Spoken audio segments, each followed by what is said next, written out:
ګرځم را ګرځم جو ماښام اذان شوي ډېره ریلیکس مې روژه تېره کړله وي بس صحیح ده د اختر په سار پته مه اوسه تا ته به د خوب اجر میلاویږي د اختر په ورځ بدلې به الله ورکوي نو ته به د خوب اجر غواړې ته به د خوب اجر غواړې دا د ځان ستړي کولو میاشت دی ځان ستړی کړئ ستړی دا څه خبره ده ماسپښینه پورې ودویمه روژه ډېره ریلیکس تېره شوله ریلیکس تیره نشوله د الله د رحمت نه محرومه شوې محرومه حدیث مبارک کې راځي بختور صحابه نبی علیہ السلام صحابه ته وی د جنت مختلفې دروازې دي که نه یوه د صدقې دروازه ده نو چې چا صدقې ډېرې ورکړې به په هغې داخلیږي یوه پکې د روجهدارو ده یوه پکې د منځ کوونکو دغه دروازه ده چا چې نفلي منځونه ډېر کړي جو هغه به په هغې باندې داخلیږي او یوه پکې د روجهدارو دروازه ده وی باب الریان ورته وایي ریان د هغې دروازې نوم دی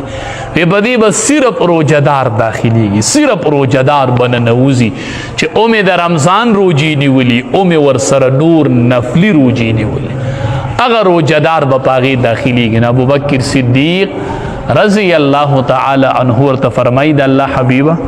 دا خو ټول د خیر دي که پاره دروازه څوک داخل شو خو وی داسې کس په پکې وي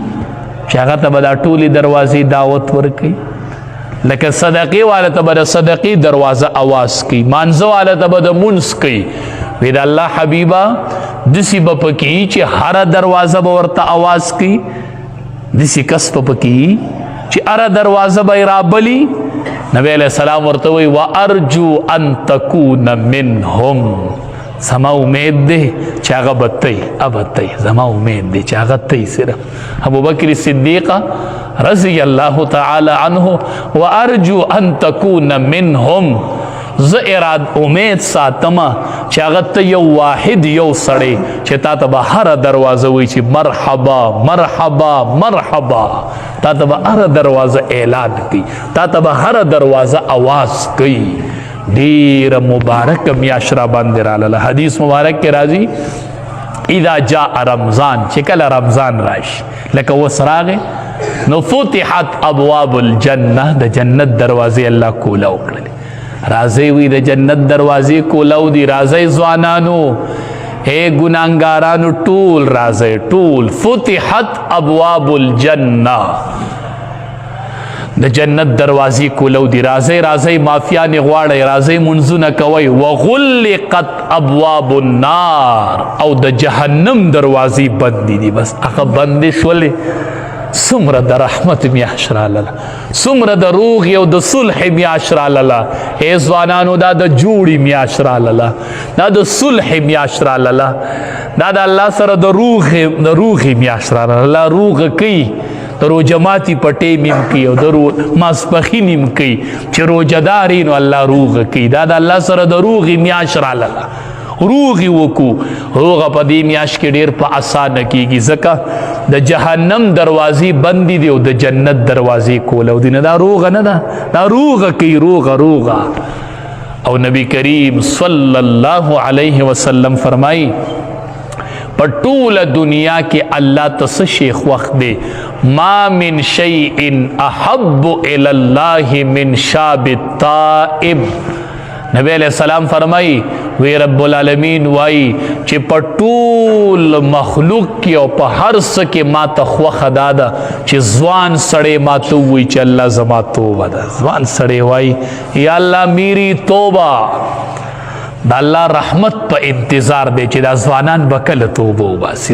به کله توبه وباسي ځوانانو میاشت در باندې راغله ښکلې ځوانۍ الله درکړي دي دا د قرآن د ختم د پاره دي کینم بم نو په ولاړه به قرآن ته ودرېږم مال الله ځواني راکړي بیا به داسې وخت راشي چې په کرسۍ به ناسي بیا به داسې وخت راشي چې د کوره به تراوله نشي راتلی جاړې به نو په ځوانۍ کې نن وکړه چې بیا ارمان نه کوي و الله چې روغ وم نو ولاړ به وم خو اوس بیمار یم نو الله به درله بیا هم هغه اجر درکوي نو الله د ځوان توبې ته په تمه دی بس توبه وباس د رحمت میاشته د مغفرت میاشته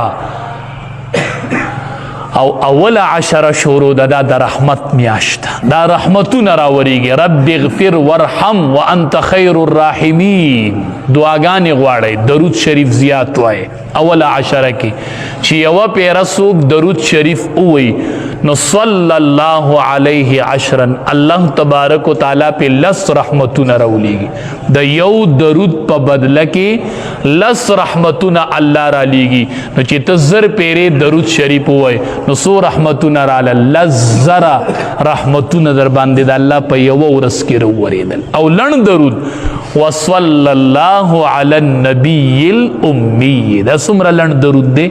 دا زر پیری ډیر په اسانه کیږي نو چې دا زر پیری وای نو لزر رحمتونه باندې د الله د طرف نه راوړېدل دا د رحمت میاشته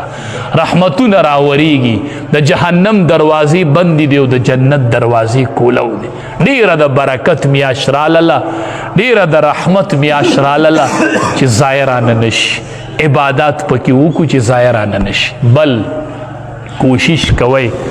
د خپل وس مناسب د خپل وس مناسب نبی علیہ السلام فرمای چا چې یو روزدار له د روزماتي تنظیم وکړو یو روزدار ستا په مال روزه ما تکړه نبی علیہ السلام ورته فرمایل وی د دې دومره اجر لري ته دغه روزدار عمره اجر الله تعالی درکو ستای ټول ګناهونه معاف کړل او چې یو غلام دې د الله په لار کې آزاد چې یو کستا په مال روزه مات نو صحابه هو غربونو صحابي راغی وی د الله حبیب مون خو دومره طاقت نه لرو چې سړی موړ کو نبی علیہ السلام ورته دا په مړولو نه دا په یو کجوره باندې دا په یو نونې ډوړای باندې میلاویږي خو چې ستا په مال سوکرو جماعت کې نو کوشش کوئ خپل مالونو کې لګ برخه وکې لګ برخه ځان له کیلو کجوره لې دغه نیمه کې نیم کیلو بل ورکا نیم ځان ته پرېدا خو چې وای دا خلک رو جماعتي چې زما پکې اجر کی بختور خلک چې ستا په مال چارو جماعت کړل نو یو د خپل روجي اجر شو بل چې ستا په مال هغه روزه ماته کړې ده د هغه د روزې مره اجر ستا وشو نو موږ ته به د یوې روزې اجر میلاویږي او هغې ته به چې ستا په مال یو تن روزه ماته کړل تا ته د 2 روزو اجر چې 3 ماته کړل نو د 3 روزهدارو اجر 4 ماته کړل نو د 4 روزهدارو اجر نو دا د اجر میاشت دی کې په هر عبادت ناراسته مه کوئ